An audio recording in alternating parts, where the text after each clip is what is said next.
Bonjour à tous les passionnés de cinéma, je suis enchantée de vous retrouver sur ma chaîne CinéVibe, où je partage avec vous les dernières actualités sur les films à venir et ceux déjà sortis. Pensez à vous abonner pour ne rien manquer des nombreux contenus captivants à venir. C'est Bonjour à parti! tous. Aujourd'hui, je vais vous parler d'un sujet fascinant, les fêlés. Dans cette vidéo, nous allons explorer ce terme qui désignait des personnes un peu différentes, souvent perçues comme excentriques ou originales. Je vais partager avec vous quelques exemples de fêlés célèbres, discuter de ce qui les rend uniques et pourquoi il est important d'accepter nos différences. Restez avec moi pour découvrir comment ces fêlés peuvent inspirer notre quotidien. Pan distribution date de sortie, 28 août 2024 durée, 1h31 participe à Angoulême 2024 site officiel La Maison Arc-en-Ciel accueille. Les personnes que les hôpitaux psychiatriques considèrent comme guéries, mais qui ont encore besoin d'accompagnement. Lorsque la mairie annonce la décision de vendre la maison, tous se mobilisent pour récolter des fonds afin de la racheter. Vite au film. Indéniablement, un petit truc en plus aura été la comédie française de ce début d'année.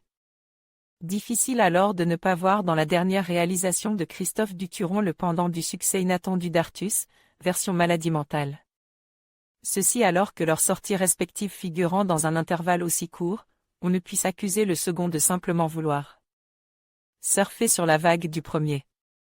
Mais le fait est que les deux métrages présentent un univers très semblable, le thème du handicap pour le premier, celui de la maladie mentale pour le second. Dans les deux cas, c'est l'occasion de mettre en avant toute une galerie de personnages hauts en couleur et attachants. Ces hommes et ces femmes sont des « blessés par la vie », des personnes ayant connu des traumatismes ou des échecs cuisants, dont ils ne peuvent se relever seuls. Pierre dirige l'association qui a pour vocation de guérir ces blessés, de réparer leurs fêlures comme le suggère le titre. Mais Pierre n'est pas médecin, d'ailleurs il n'y en a aucun à l'association. Ces malades-là ont simplement besoin d'une oreille attentive. Et également d'informations quant à leurs droits. En effet, comment faire pour demander les aides sociales quand on est au bord du gouffre ou qu'on a tout simplement honte d'être un « assiste ». De fait, beaucoup des aides ne sont pas réclamées par les ayants droit. Le système de protection sociale français est généreux mais visiblement un peu timide. Car non, avoir recours à ces aides à un moment de sa vie n'est pas une honte. Ça pourrait arriver à tout le monde, comme le rappelle Pierre lors d'un entretien avec les décideurs du conseil municipal. Et les causes pouvant conduire à cette situation sont nombreuses. Chaque personne fréquentant la maison Arc-en-Ciel a ainsi sa propre histoire. Et la volonté de mettre en lumière ces histoires conduit à la multiplication des intrigues secondaires, qui hélas finissent par noyer l'intrigue principale et parfois par perdre le spectateur dans des méandres narratifs. Mais c'est sans déplaisir que l'on suit la petite équipe de la maison Arc-en-Ciel, emmenée par un Pierre Richard qui ne s'arrêtera donc jamais, et c'est tant mieux.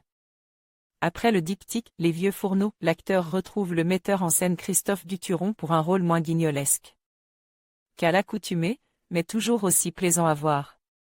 Benjamin Bidolet envoyait un message au rédacteur bande-annonce Christophe Duturon, votre note, votre pseudo, votre commentaire. En conclusion, les fêlés représentent une belle illustration de la diversité humaine et de la richesse de nos expériences. Ils nous rappellent que la vulnérabilité peut être une force et que chaque imperfection contribue à notre unicité. En célébrant nos fêlures, nous embrassons notre authenticité et nous ouvrons la voie à une compréhension plus profonde de nous-mêmes et des autres. Merci de nous avoir rejoints dans cette exploration, et n'oubliez pas que chaque fêlure raconte une histoire précieuse.